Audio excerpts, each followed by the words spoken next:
তো বন্ধুরা, বার কাউন্সিলের জন্য সবচেয়ে টিকি যে প্রশ্নটা সেটা হচ্ছে এই যে আমাদের যুগ্ম দায়রা জজ এবং যুগ্ম জেলা জজ, একজন হচ্ছেন ফৌজদারি মামলার, আরেকজন হচ্ছে দেওয়ানি মামলার। এই ইনাদের বিভিন্ন প্রকার যেই জাজমেন্ট, এগুলোর বিরুদ্ধে আমরা কোথায় আপিলটা দায়ের করব। নর্মালি আমরা কি জানি, যে কোনো ম্যাজিস্ট্রেট অফ ফার্স্ট ক্লাস এবং যদি যুগ্ম দায়রা জজ যা কিছু রায় দিবে, অর্ডার দিবে, এদের বিরুদ্ধে আমরা দায়রা আদালতে দায়রা জজের কাছে আপিলটা দায়ের করব।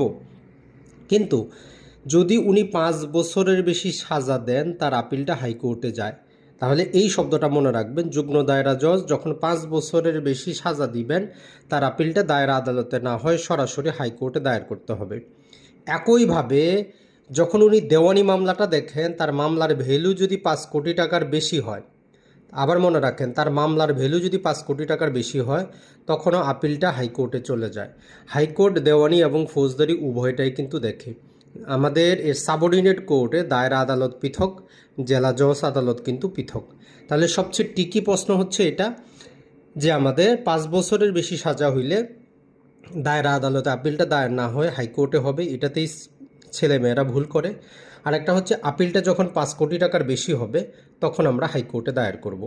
তো এর সাথে সাথে আরেকটা জিনিস জেনে নেন, যদি কোনো ম্যাজিস্ট্রেটকে স্পেশালি ক্ষমতা দিয়ে সরকার এই যে রাষ্ট্রদ্রোহিতামূলক বিভিন্ন অপরাধের যদি বিচার করায়, এই 124-এর যেখানে সেডিশন নিয়ে আলোচনা করা আছে, এই অপরাধের বিচারের যে রায়টা আসবে, এইটার জন্য যদিও ম্যাজিস্ট্রেট অফ ফার্স্ট ক্লাস রায় দিয়েছে, এর জন্য হাইকোর্টে আপিল করতে হবে। এটা স্পেশালি একটা এক্সেপশন দেওয়া আছে, এইটা মনে রাখবেন। আর বাংলাদেশে আমাদের ফৌজদারি মামলার জন্য দায়রা আদালত আছে, আর আছে আমাদের ম্যাজিস্ট্রেট আদালত। দুইটা জিনিস আছে, দায়রা আদালত এবং ম্যাজিস্ট্রেট আদালত। নর্মালি এই ম্যাজিস্ট্রেট আদালতের যাবতীয় জাজমেন্টের বিরুদ্ধে আমরা দায়রা আদালতে যাই। এমনকি এই যে যুগ্ম দায়রা জজের আদেশের বিরুদ্ধেও দায়রা আদালতে যাই। শুধুমাত্র 5 বছরের বেশি দিলে তখন একটু ব্যতিক্রম।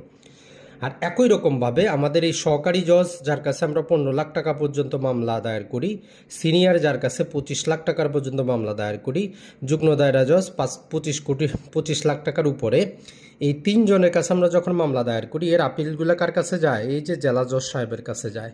তো এখানে ওনার সীমাবদ্ধতা হচ্ছে 5 কোটি পর্যন্ত। 5 কোটির বেশি হইলে এই যে এটা হাইকোর্টে চলে যায়।